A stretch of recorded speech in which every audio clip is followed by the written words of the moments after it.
आज आपण अंडा भुर्जी बनवणार आहोत। एकदम झटपट आणि लगेच तयार होते। भाजीला काही नसेल तर तुम्ही ही रेसिपी नक्की ट्राय करून बघू शकता। तर चला मग आता आपण सुरुवात करूया बनवायला। तर इथं मी अंडी घेतलेली आहेत 10 ते 12। तुम्हाला जेवढी घ्यायची आहेत त्यानुसार तुम्ही घेऊ शकता। हे आपण फोडून एका बाउलमध्ये घ्यायची, म्हणजे आपल्याला बनवताना पटकन सोपं जातं। कमी असतील तर तुम्ही डायरेक्ट बनवताना फोडली तरी चालेल।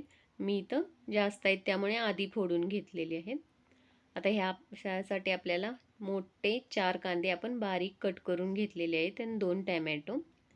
इथं आपल्याला कांदा आपण जास्तच घालायचा, म्हणजे त्याने छान टेस्ट येते।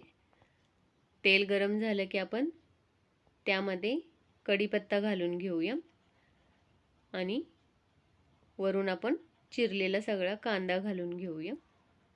इथं तुम्ही जिरे पण घालू शकता, हळद तुमच्या आवडीप्रमाणे तुम्ही घालू शकता। कांदा आपल्याला थोडासा भाजून घ्यायचा आहे। तो भाजल्यानंतर त्यामध्येच आपण हिरवी मिरची बारीक कट करून घालून घेऊया। इथं मिरची तुम्ही तुमच्या तिखटनुसार कमी जास्त करू शकता। हे आपल्याला थोडं लालसर भाजून घ्यायचं आहे।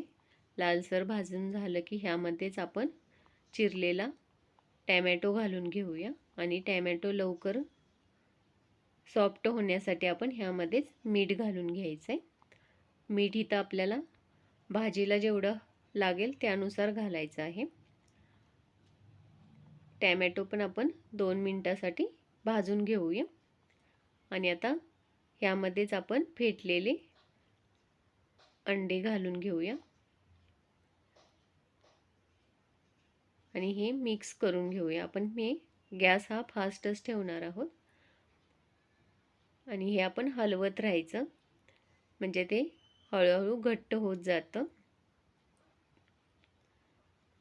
हे आपण 2 ते 3 मिनिटासाठी कंटिन्यू आपल्याला हलवत राहायचं आहे, म्हणजे हे हळूहळू घट्ट बनत जातं।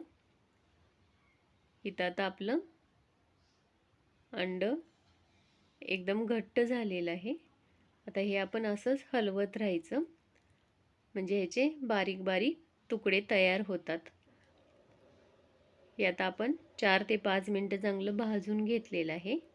तर आता आपण गॅस बंद करून घ्यायचा आणि वरून कोथिंबीर घालून घ्यायची। कोथिंबीर घातल्यानंतर आपण एकदा मिक्स करून घेऊया। आता आपलं हे अंडा भुर्जी तयार झालेली आहे। तर आता आपण ही सर्व करून घेऊया। तर तुम्हाला माझी रेसिपी आवडली असल्यास लाईक करा, कमेंट करा आणि चॅनेलवर नवीन असाल तर चॅनेलला सबस्क्राईब करा। Thank you.